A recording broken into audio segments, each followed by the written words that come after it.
Welcome to This Week in Health IT News, where we look at as many stories as we can in 23 minutes or less that's going to impact health IT. My name is Bill Russell, Healthcare CIO Coach and creator of This Week in Health IT, a set of podcasts, videos, and collaboration events designed to develop the next generation of health IT leaders. It's Tuesday News Day, and there's a ton to talk about. We normally take the top 10 stories, break them down, I give you my take on it, and we go on to the next week. But today, we're going to look at one topic and one topic only.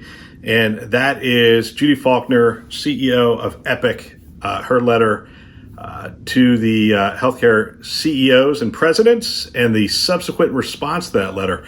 So should be interesting. Buckle up. Here we go. This episode is sponsored by Health Lyrics. I coach healthcare leaders on all things health IT. Coaching was instrumental in my success, and it is the focus of my work at Health Lyrics. I've coached CEOs of health systems, CIOs, startups, CTOs, you name it. If you want to elevate your game in 2020, visit healthlyrics.com to schedule your free consultation. Okay, if you're ready, here we go. Most of these stories are going to come from, they originate from Chrissy Farr, and then there's break-off stories from there. Chrissy Farr with CNBC. So the first story that sort of broke this thing was Epic's CEO is urging hospital customers to oppose rules that would make it easier to share medical information. CNBC. Think about that title alone. Epic CEO oppose rules to make it easier to share medical information. I mean, it sort of frames it in the title itself, doesn't it? Sort of gets you going. And there was a significant response to that. And then there's some subsequent stories. We're going to take a look at Twitter as well. What did the letter say? What was in the letter that triggered such an interesting, emotional, and visceral response? Here it is. Here's the letter. It's pretty straightforward. Subject: your help needed on ONC interoperability rules. Dear CEO/President, ONC's proposed rule would negatively affect patients and healthcare organizations. HHS needs to hear from you so they understand that how you feel on these issues and that it is important. There's very little time left. We are concerned that healthcare costs will rise, that care will suffer, and that patients and their family members will lose control of their confidential health information. Please review the attached information, and if you agree with these concerns, join other healthcare CEOs in signing the attached letter to HHS Secretary Alex Azar and a copy to Director of Domestic Policy Counsel Joe Grogan.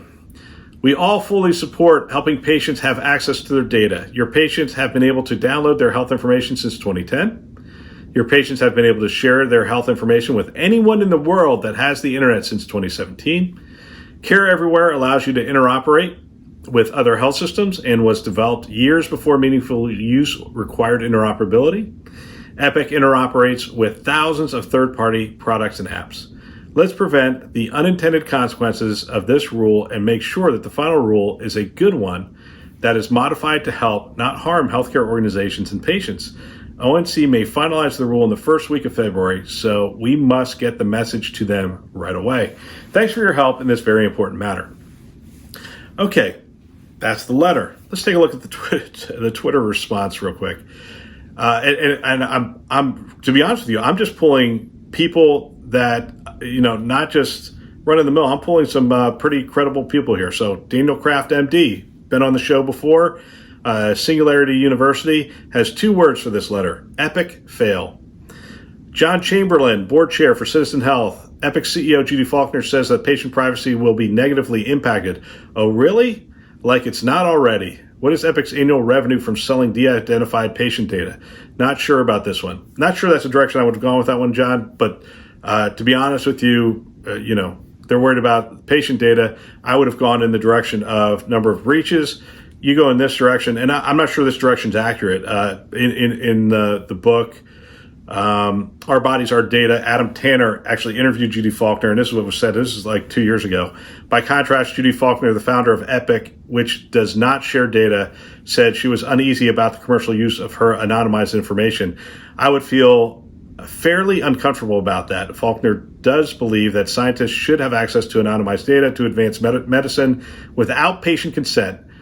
But if the data are used for sales and marketing, she thinks patients should be able to call the shots. Personally, if there is for legitimate research purposes, I would like to see all data accessible, she said. Anything other than that, I think is fine if the patient has a say over it. So I'm not sure that Epic is making a ton of money. I mean, it's a private company, so we don't know. I don't think they are making a ton of money from selling de-identified data. I could be wrong on that. I know that Cosmos was designed to pull all that data together for research purposes. I'm not sure the flow of money in that whole transaction. I could do a little research and get back on that. But again, not the direction I would have gone. I would have gone in the breach direction, not in the selling of data. I'm not sure that's accurate. But I do share it to give you an idea of just this was a dog whistle. It brought out everybody who has a problem with Epic to say whatever they wanted to say. So Robert West, PhD, SUNY emeritus professor. It's hard to feel sorry for Epic or trust anything they suggest for that matter. Give you an idea. Joe Connolly, founder and CEO of Visana Health, just requotes the quote, and I think he's sort of poking fun at it, which is, your patients have been able to share their health information with anyone in the world that has internet since 2017. It seems like he's just pulling that out. Matthew Holt, Health 2.0 fame, says this: Judy is genuinely, earnestly worried about data being resold. I heard her directly tell Kaiser Permanente that Health Vault would sell their data and should not be trusted. If she was merely self-protecting, why would she release such a dumb letter? And I think that's fascinating that he said dumb letter. And I think Matt would want me to share the next section where he describes why he thinks it's a dumb letter. I call this a dumb letter because it's a rearguard action which wouldn't actually impact her business. Epic has an API app store. If FHIR APIs and patient third-party access to data was freely available, it would still come from the Epic platform and they'd still make money. So a couple things. First quote I absolutely agree with. I actually sat at a table where Judy was making this case pretty passionately, and I believe she really truly does care about patient privacy. And that would not be out of character to believe that. Although I do understand the other people who believe that they're, just creating a deeper and wider moat around their Epic platform so that they keep the competition out. I understand how you can get there. The second thing, I think if I read the intention of the ONC proposal and the rules, it is that Epic would not make money from access to that data. So I'm not sure that I agree with the second one, because I think the intention is for data to be accessible via a FHIR API and freely accessible to developers to make that happen. Greg Matthews, founder and principal of HealthQuant. The thing I've never understood is why hospitals keep buying Epic. Everyone knows that their entire business is built to hoard and control data. Are the hospitals more complicit in this than we seem to be willing to admit? Again, just giving you public sentiment on this. Bray Patrick Lake, Director of Strategic Partnerships with Evidation. If you don't know who they are, this is what the statement says. Our mission is to empower everyone to participate in better health outcomes. So this is a patient advocate group.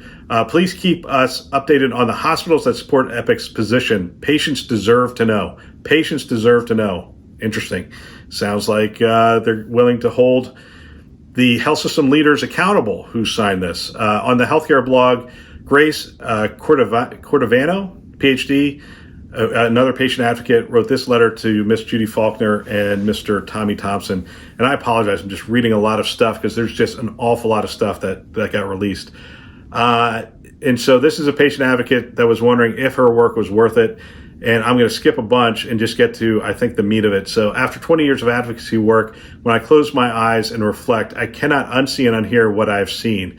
The people that have died horrible deaths because of cancer with not a spot of dignity left, the parents who fought tirelessly to find hope for a cure or a gift of more time with their dying child, the people who have watched as their parents and grandparents died, sometimes slowly, unfathomable deaths from their heart failure, dementia, cancer, diabetes, and other comorbidities. And I have to note that this is literally, the title for this is, a letter a letter to Miss Faulkner and Mr. Tommy Thompson, okay?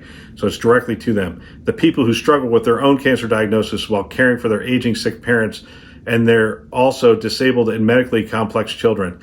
The people who were disabled, who have been denied critical care that they needed, the people living with chronic illnesses, The tears streamed down my face as I recall the hundreds of thousands of pleas I've been faced with over the last 20 years. Pleas, stories, cries for help that break one's soul and leave you gutted. There is a common denominator here.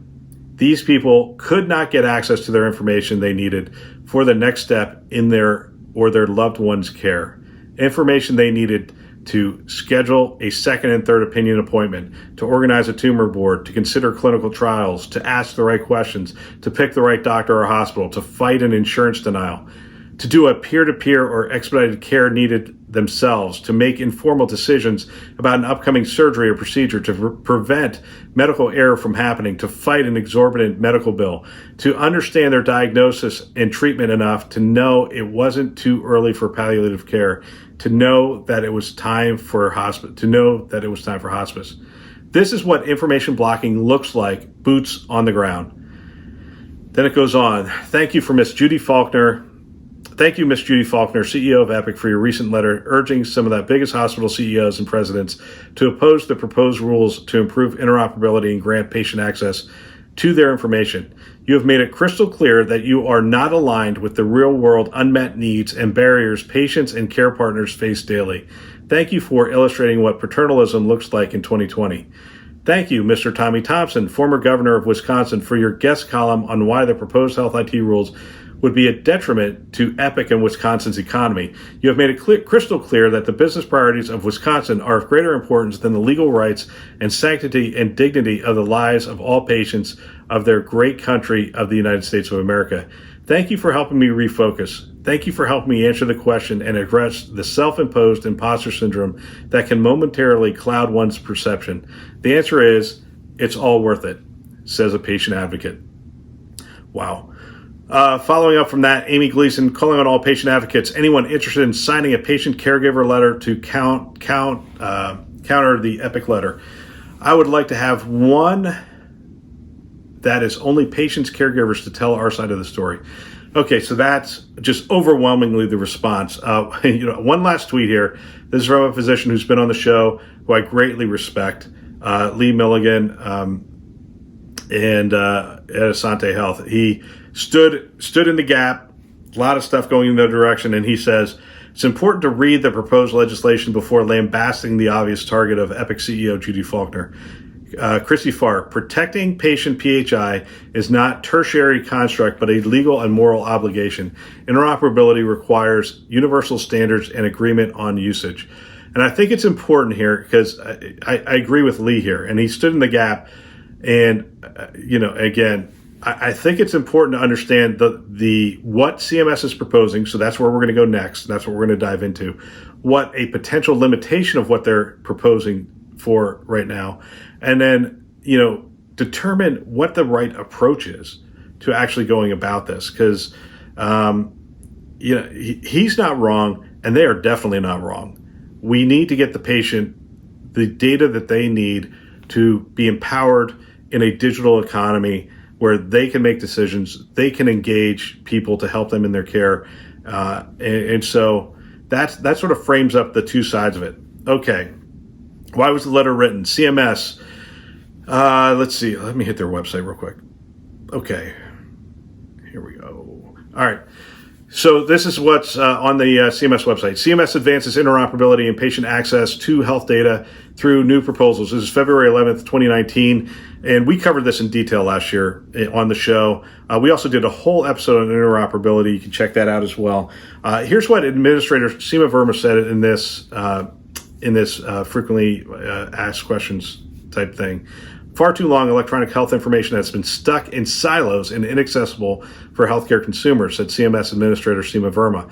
Our proposals help break down existing barriers to important data exchanges needed to empower patients by giving them access to their health data, touching all aspects of healthcare from patients to providers to payers and researchers. Our work leverages identified technology and standards to spark new opportunities for industry and researchers while improving healthcare quality for all Americans.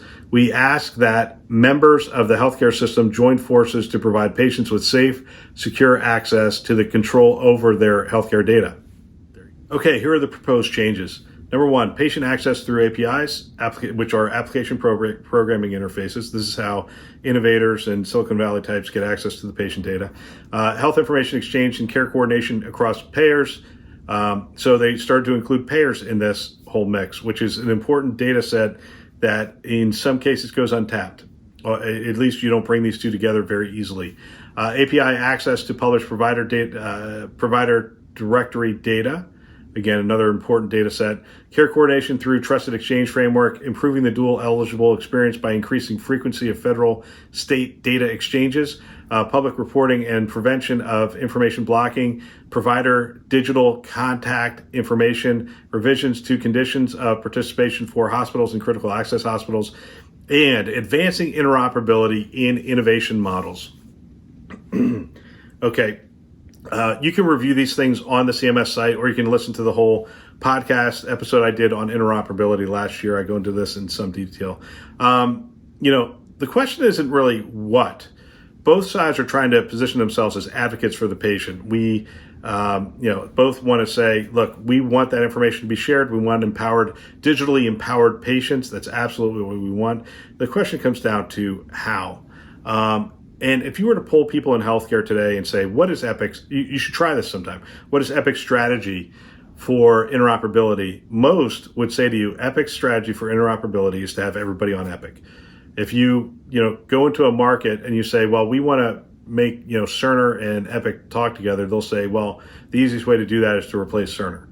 Or, we want this to work, well, get them on Care Connect or Community Connect. I mean, so you get the picture that most people would say that's what it feels like is their strategy.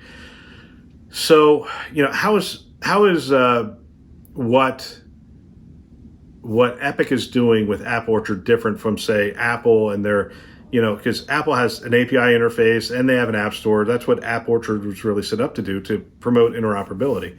Again, what's interesting is both sides would agree that these APIs and app stores is a great approach to empowering the developer community. However, one side really charges a tax while the other really doesn't want any tax to be charged for that data.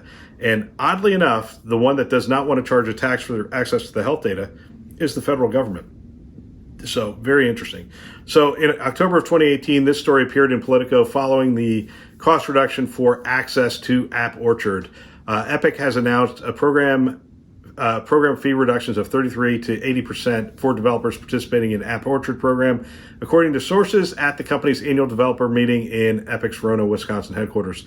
I'm very happy with the changes, said Rick Freeman, CEO of Interoperability, whose complaint earlier this year about exorbitant prices for participation in vendor app stores, as reported by Politico, may have helped spur the action. Freeman noted at the time that the family planning questionnaire app he developed for HHS Office of Population Health could have cost him up to $750,000 to run on Epic or Cerner for a year. Epic will charge lower fees for most of the 350 companies that participate in the app development program, said App Orchard Director Brett Gann.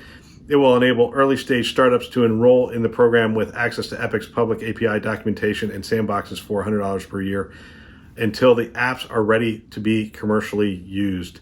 All right, so all those things are very welcome changes, right? So we reduced the tax for developers to get access to the data, and we also reduced the bar for entry. So you had a lot of startups that didn't have a huge revenue stream that were trying to develop new apps, and they could not pay whatever the fees were that Epic was going to charge them, and they created a much easier barrier of entry, this $100 per year, until they're ready to be commercial. So is that the only tax? Well, it turns out there's a lot of challenges with having a company-run app store, right? We see this with Apple from time to time. They change their terms, or YouTube. They change their terms, and now all of a sudden the YouTube developers or the people who create content have to scramble, or the Apple will change their fees, and all of a sudden these developers have to pay more. Now Apple's smart enough, and Google sometimes is smart enough to be consumer focused, and because they're consumer focused, they do what's in the best interest of the consumer, and that's really what these EHR providers are trying to portray here, that they're doing what's in the best interest of the consumers. However, you have to look a little more closely. So it turns out there isn't much in the way of negotiation on the terms and conditions, which which also puts something on top of the developers. There's also challenges with how intellectual property is handled through a lot of these app stores. And, the developers have to weigh being a part of these app stores because they're giving away some access to their intellectual property. And when you think about it, there is no other choice. We could say that, hey, these developers don't have to do this. No, they do. If they want to play in this, they have to. If they have to get access to the data, and they have to get back into the workflow. If they have to get access to the data and back in the workflow, there's only one path to do that. You have to go through the EHR provider because that's what the health systems have put in place as the interface to get to the doctors and an interface to get to the data. So they have to go through that. And it creates a situation like we had back in the day. And back in the day, this is going to date me a little bit, but there used to be this old saying that MS-DOS isn't done until Lotus won't run. So Lotus was the predominant spreadsheet back in the day. And Microsoft had, they were trying to really push Excel. And they had sort of these two platforms. And they would, as the saying goes, MS-DOS wasn't finished until Lotus was broken. So they would roll out MS-DOS, which ran every computer known to man. And so if you were running Lotus, whatever version you had stopped working, and Lotus would have to sprint and scramble to rewrite the code to get it to work. So they were constantly patching. Well, over time, Microsoft hobbled Lotus so much that many of our listeners have never even heard of Lotus, right? So there is that sort of concern of having a privately owned gateway to health information that that you hear patient advocates complaining about, and you hear developers complaining about if you talk to them enough. So with some prompting from big tech, let's be honest here, the federal government has been prompted from big tech, the Apples, the Amazons, the Googles of the world, and Microsofts, to say, hey, if we free up this health data, we could do some things with it, which is kind of ironic and interesting. But the ONC is proposing a plan to free the data from its silos and to share that data through a set of APIs and security. And hopefully what will happen is you'll have the innovation really explode in a lot of different ways to make new ways of receiving care and delivering care possible. So no taxation, just looking out for the best interest of the patient. What's wrong with that? What could possibly go wrong? Well, how about unintended consequences, right? So Healthcare IT News, September 13th, 2019, could HHS information blocking rule have unintended consequences on data sharing and security? A legal expert who helped write HIMSS comments on the proposed rules offers an in-depth look at the new regs and explains what it could mean for IT and InfoSec leaders. And this, Amy Leopard, Bradley, Arant, Bolt, and Cummings, I covered this also when it came out, talks about some of the unintended consequences. And, I'll spare you the long version of the story. But essentially what it is the verbiage was really unclear in the 21st Century Cures Act. And because it was unclear, the burden went to the health systems to deny access to certain data, right? And so if they were going to deny access to certain data, they would have to document that and to present a case as to why they were blocking that data. And there could be some really good reasons for blocking that data. I know what you're thinking. Healthcare IT News, aren't they owned by HIMSS? And doesn't Epic have the largest booth at every year at HIMSS? Sure. But let's consider another scenario, and I'll create this one. And I have no money coming to me from Epic. So let's assume, I was going to say a nation state, but nation state doesn't make sense here. Let's assume a crime family, because crime families are in the cybersecurity hacking business, right? So let's assume a crime family wants to write an app that provides significant value to the healthcare community. And they put it out on the iOS App Store or Google Play, and my parents download the app of this nefarious actor.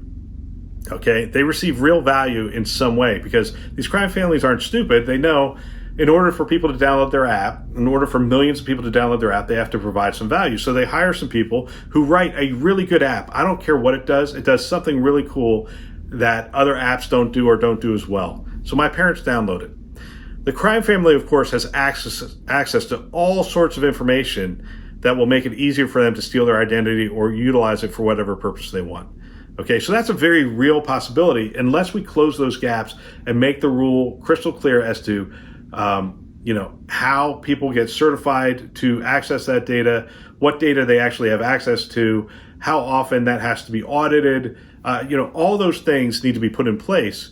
So, and when you prompt, even advocates of the federal plan, they say that there's some details left to work out. So what am I saying? Am I saying we need to have a trusted gatekeeper for that information, and that gatekeeper needs to be the EHR provider? Not necessarily, to be honest with you. I'm saying we need to define the problem that we want to solve and solve for that problem. The government's vision is empowered and informed patients with choice, a free market economy in healthcare. A digitally empowered patient has access to the medical record and can share it with whomever they choose.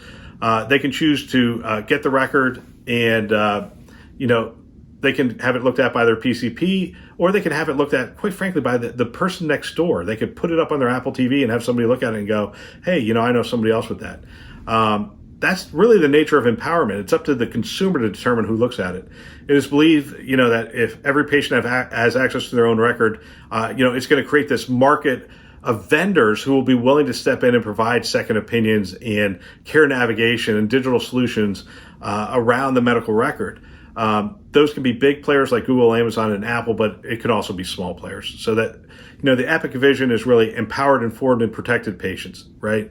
And the key that they're trying to drive home right now is the protection, does come with cost. You have to have somebody that really cares about the patient and the privacy of their data, which in this case is the EHR provider, but it comes at a cost, and you have to trust the protector, first of all, and somebody has to pay the toll because there's a cost to keeping these things going. The benefits is that you live in a walled garden and you have access to well-orchestrated care experiences with the highest quality possible, right? We want those things. So you have these two competing things. And to a certain extent, I'm torn in that, I do not want my parents' data. I'm scared for my parents to have access to their data. I know the number of phone calls they get a day, being asked for their social security number and those kind of things. This is a very real threat that needs to be addressed in the rules that CMS is proposing here. On the other hand, I don't want people to not have access to their complete longitudinal patient record when they need it most, right? And so since I'm torn, I'm going to tell both sides here. I'm going to go in three directions here. I'm going to talk about what the health system should do. I'm going to talk about what Epic should do, and I'm going to talk about what the government should do. And you may or may not like this, but because I'm going to act as an arms dealer here and provide both sides with a direction they should really take this. So the first thing is for the health systems. This is a heavyweight fight. This is Ali Frazier. Sorry, I'm dating myself again. There are going to be punches thrown that would fell the normal average man. I wouldn't get in the middle of this one. It's an election year. The optics on this are horrible. Yes, it protects the patients, but neither side has made their case to the American people. This will become a political issue. Trust me, this will become a political issue. Judy has all but assured with this letter in an election year, this will become a political issue. And it's really unclear how this is going to play out. But if it's like other issues that are playing out in our country right now, it'll be split like 50-50. And if it's split 50-50, that means 50% of your consumers are going to be happy you took your side, and 50% are going to be unhappy you took your side. So my recommendation, if I were talking to my CEO who's saying, should I sign this letter? My recommendation would be no. Just stay out of the fight.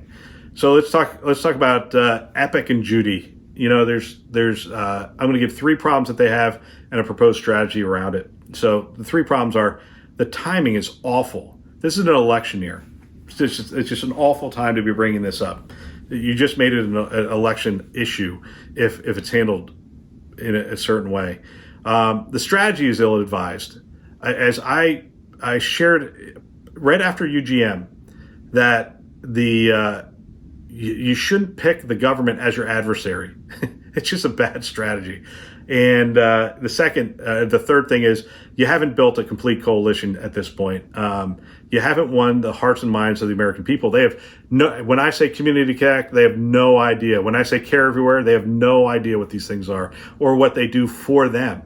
So you haven't built a complete coalition. Health systems might understand what we're talking about in that case, but patients do not. So, if Judy were listening to the podcast, she would know I strongly recommended that, companies that pick fights with the U.S. government do not fare very well. She can watch In the Mind of Bill Gates. I think it's called In the Mind of Bill Gates or The Mind of Bill Gates, the Netflix special. And actually, I highly recommend it. It's really fascinating, the transformation he's made, and it really covers the work at the Bill and Melinda Gates Foundation documentary on Netflix. In addition to the companies, the business leaders don't fare really well in these bouts either with the federal government. It takes up a lot of time, energy. It saps you because it plays out differently than you think. The sound bites that are taken are a lot of times taken out of context. So again, I would not have recommended picking this fight, but cat's out of the bag. You pick the fight. So, this is really going to play out in two camps. First camp is it's the right thing to do to protect the patient, right? So it's altruistic. Let's make sure at all costs protect the patient. And then the other is this is an epic moat strategy. So self-serving, monopolistic. And the two camps will sort of form around this. So if you want to win on the Hill, what you have to do is provide cover for elected officials. You have to create a narrative that the American people are behind. And right now, no one owns this narrative at the patient level. They just don't. Most patients have no idea this fight is even going on yet. But once they do, they will have to decide based on the information that's in front of them. And nobody has made this case to the patient and to the American people.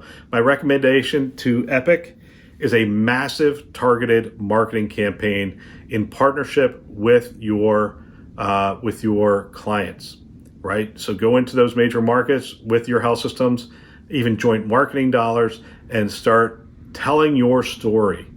And, why is Epic's plan better for patients?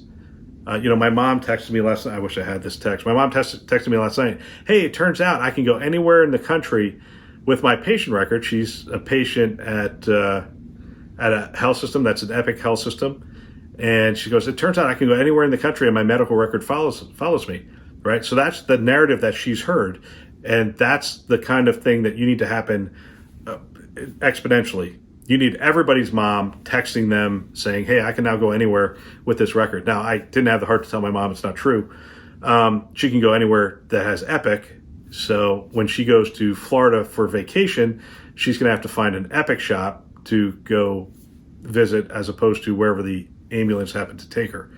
Anyway, which isn't entirely true with the Care Everywhere platform. You get a one-time use, but you can't bring that data down. Anyway, long story. I'm getting into the weeds.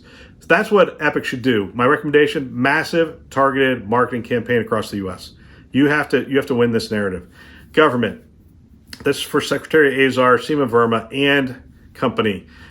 You have to fix the perceived security and privacy questions that people are having around this. This is far and away the most popular approach to solving this is what you are proposing. This is easy to understand, easy to get out there, an easy narrative to win, but you have to plug that gap. So start there. Number two, you have to seize the high ground that was just gifted to you by Judy. Judy picked a bad year to do this. She picked a bad enemy to fight in the federal government. A lot of money, a lot of lawyers, bad enemy to fight. So seize the high ground. And, so seize the high ground is the second thing. The third thing is, and this is like just a last-ditch effort, and I'm not even sure I like even saying this, but consider trust busting. Seriously, trust busting the EHR providers for the good of the patient. From this perspective, I would split them at the point that makes them incented to love interoperability. So you take Epic's business of the EHR and you split that from any ancillary applications that use that data. So Cosmos now becomes a separate company, and App Orchard becomes a separate company, and whatever. So anything that Epic's thinking of doing on top of that data has to become a separate company. Same thing with Cerner, separate company. So, Healthy Intent, separate company.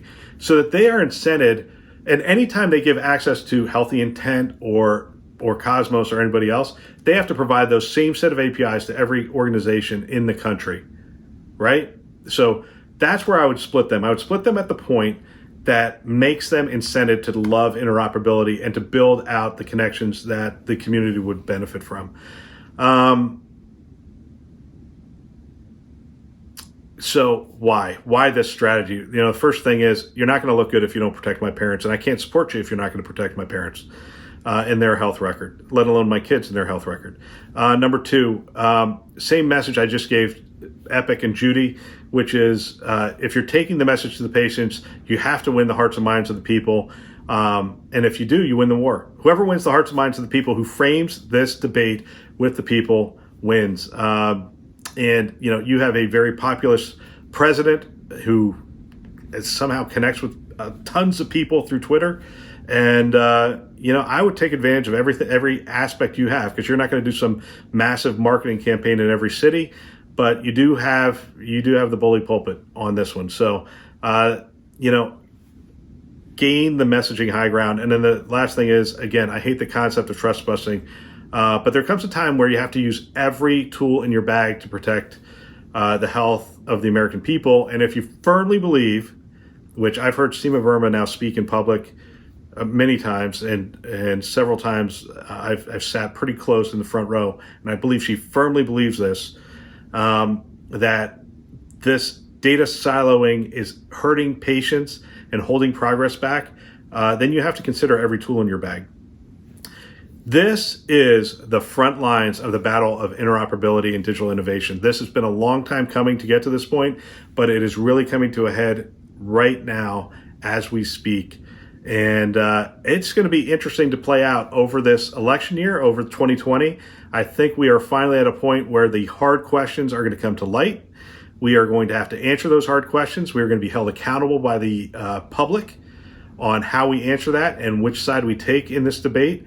And it is going to be a wild 2020, and I'm looking forward to it. That's all for this week. Special thanks to our sponsors, VMware, Starburst Advisors, Galen Healthcare, and Health Lyrics, for choosing to invest in developing the next generation of health leaders. The show is a production of This Week in Health IT. For more great content, you can check out our website, thisweekhealth.com, or the YouTube channel. If you want to support the show, the best way to do that is to share it with a peer. Send an email to someone, let them know that you're listening to the show and that you're getting something out of it. We'll be back again on Friday with another interview with an industry influencer. Thanks for listening. That's all for now.